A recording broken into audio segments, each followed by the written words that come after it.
الله والصلاة والسلام على أشرف المرسلين. أهلا بكم، أهلا بالجميع. جمعة مباركة للجميع. أتمنى أن الجميع يكون بخير وصحة وسلامة ورحمة من الرحمن الرحيم.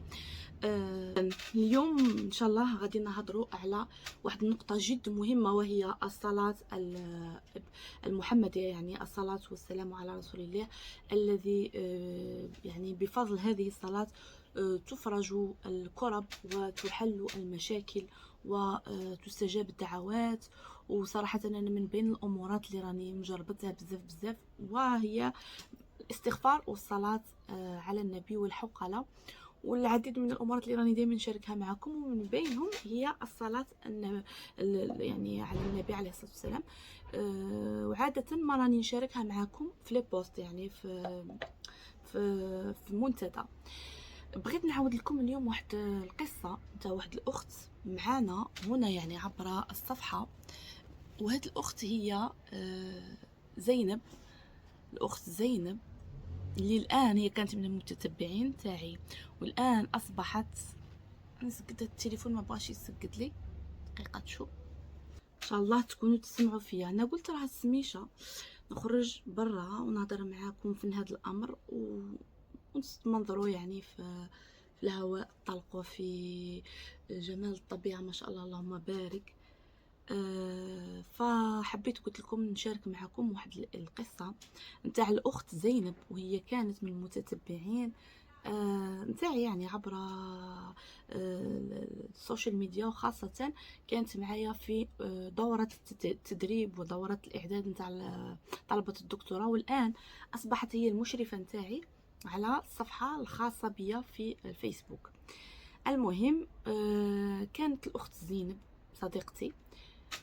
القصة ترتبط بصلاة يعني المحمدية، الصلاة النبوية، الصلاة على النبي عليه الصلاة والسلام.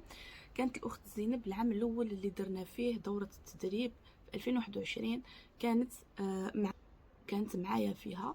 ما نجحتش في الدكتوراه في الاخير، ما نجحتش في الدكتوراه، ما توفقتش. لماذا؟ يعني ماشي هي كانت تقصير منها ولا ما راجعتش ولا لا، كان يعني الامر نتاعها، السبب نتاعها تاع اللي خسرت كان متعلق بالاب نتاعها، ما خلاهاش تمشي تسافر يعني الولايه اخرى باش تجتاز مسابقه الدكتوراه، وبالتالي اجتازت، تعطاها الخيار الوحيد انها تجتاز في الولايه نتاعها. الولايه نتاعها ما فتحوش التخصص نتاعها مباشره، اذا اجتازت في تخصص اخر قريب من التخصص نتاعها، لذلك ما كانتش ضابطه المصطلحات تاع داك التخصص اللي ماشي هو التخصص نتاعها على هذيك اللي خسرت، ففوتت غير في وحده.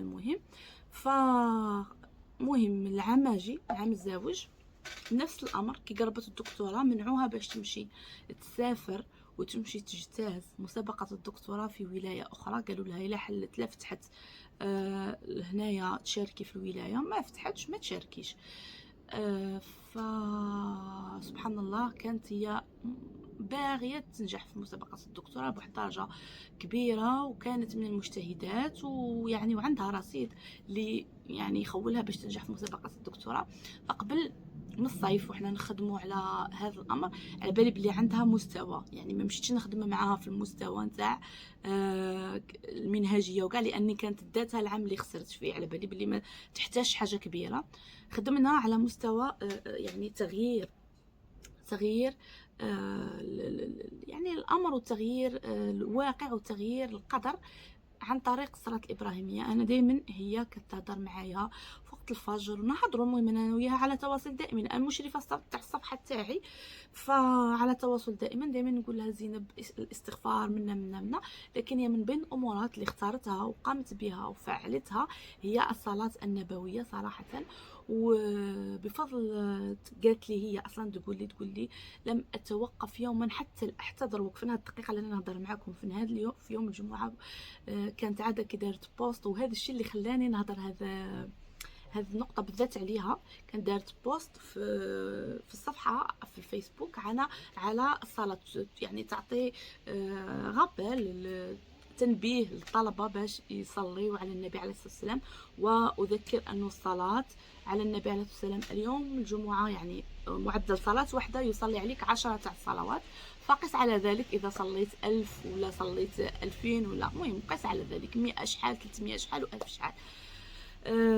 فهي تقول انه بفضل الصلاه قالت لي ما حبستش يعني ما حبست بعد كل صلاه دايرتها ورد، قالت لي صباحي بعد كل صلاه في كل وقت وفي كل مكان وزمان اصلي الى جانب الاستغفار وكل شيء، لكن الامر اللي هي قربت منه خاطر كل واحد عنده دعاء قريب ليه ولا ذكر قريب ليه.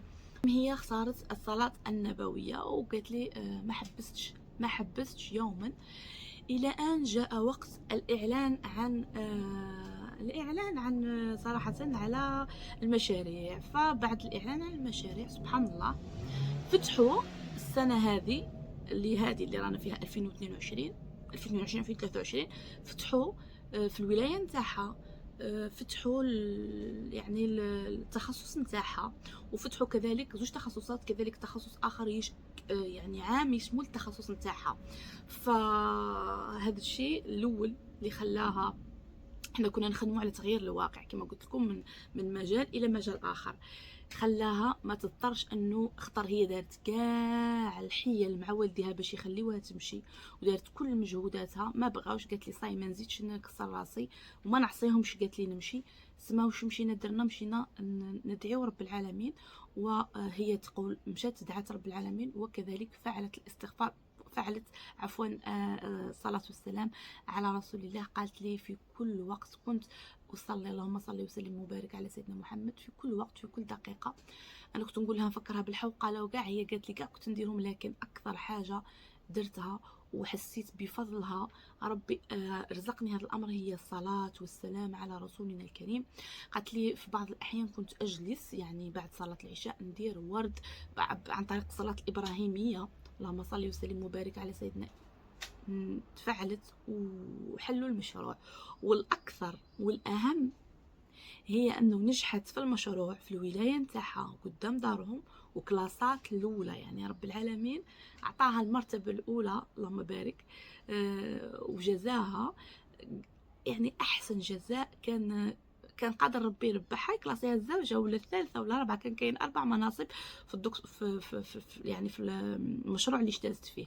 هي نجحت وكلاسات الأولى والله على ما أقول شهيد. المهم هي سوف تتحدث يعني في التعليق ربما وتقول لكم أن الأمر بالتفاصيل.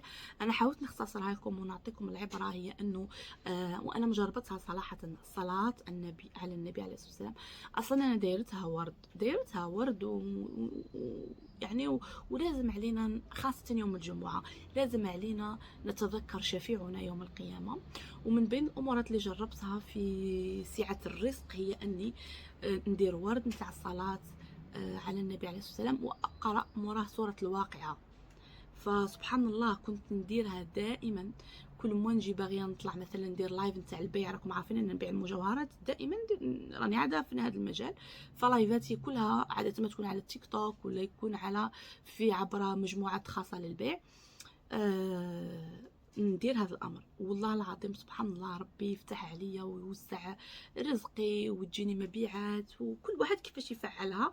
ومشي غير في هذا الامر، حتى في امورات عديده ربما سوف نتحدث عن المجال نتاع الرزق كيف اتاني بصيغه كبيره، يعني من خلال الصلاه الابراهيميه الصلاه النبويه وكذلك قراءه سوره الواقعه وكذلك استعمال اسم الله الرزاق واسم الله الواسع في توسيع يعني مجال الرزق، واسم الله الفتاح تفعيل اسماء الحسنى. المهم سوف تكون هذا المجال اخر، لكن اليوم حبيت ندير لكم تسليط الضوء على الصلاة المحمدية والصلاة الإبراهيمية، وانتم كيفاش بغيتوا. يعني الصلاة الإبراهيمية هي شيء رائع اجتهاد، لكن انك تكون في الكوزينة تخدم صوالحك وتصلي على النبي بيقين ديروا زوج سطورة بالأحمر بيقين انه هذه الصلاة سوف تكون هدية منا إلى رسولنا الكريم شفيعنا يوم القيامة، وكذلك حبيبنا الصادق الأمين، وكذلك أنها سوف تكون تفريج لهمومنا وكربتنا وحل مشاكلنا. وإجابة لدعائنا بإذن الله. ما بقى لي غير نقول لكم تهلاو في رواحكم وصلوا على الحبيب المصطفى عليه الصلاة والسلام، وإلى اللقاء.